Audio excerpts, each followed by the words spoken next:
العالمين والصلاة والسلام على سيد الأنبياء والمرسلين أما بعد فأعوذ بالله من الشيطان الرجيم بسم الله الرحمن الرحيم إن الذين قالوا ربنا الله ثم استقاموا تتنزل عليهم الملائكة صدق الله العظيم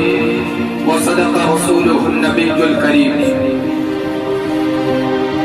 محترم حضرات، اساتذہ کرام اور عزیز ساتھیوں اور نوجوان بھائیوں اور بزرگوں،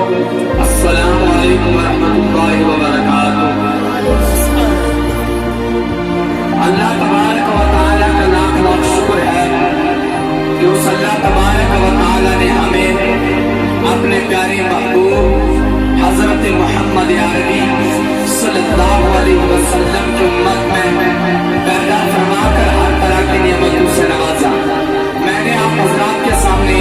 قرآن کریم کی ایک آیت مبارکہ تلاوت فرمائی جس میں اللہ تبارک و تعالیٰ فرماتا ہے ان الذین قالوا ربنا اللہ ثم استقاموا تتنزل علیہم الملائکہ،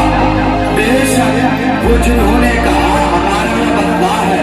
پھر ثابت قدم رہے ان پر ملائکہ نازل ہوتے ہیں۔ حضرات، پروردگار عالم جل جلالہ نے اس آیت کریمہ میں ان لوگوں کا ذکر فرمایا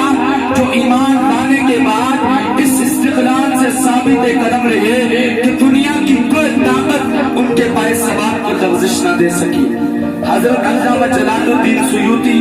رحمت اللہ علیہ نے اپنی کتاب شرح الصدور میں ایک واقعہ لکھا ہے کہ دشمن کی فوج تعداد اور آلات حرب کے لحاظ سے لشکر اسلام سے کہیں زیادہ تھی، مگر کم فئۃ قلیلۃ غلبت فئۃ کثیرۃ باذن اللہ، بہت سی قلیل جماعتیں کثیر جماعتوں پر اللہ کے حکم سے غالب ہو جاتی ہیں۔ اور پھر مسلمان کبھی وسائل پر بھروسہ نہیں کرتا، اس کا تکیہ صرف اور صرف اللہ تبارک و تعالی اور اس کے پیارے حبیب حضرت محمد عربی صلی اللہ علیہ وسلم کی ذات پر ہوا کرتا ہے۔ جنگ زوروں پر تھی، اگرچہ اس جنگ میں مجاہدین اسلام کو شاندار فتح نصیب ہوئی، مگر عیسائی چند مسلمان سپاہیوں کو گرفتار کر کے لے گئے۔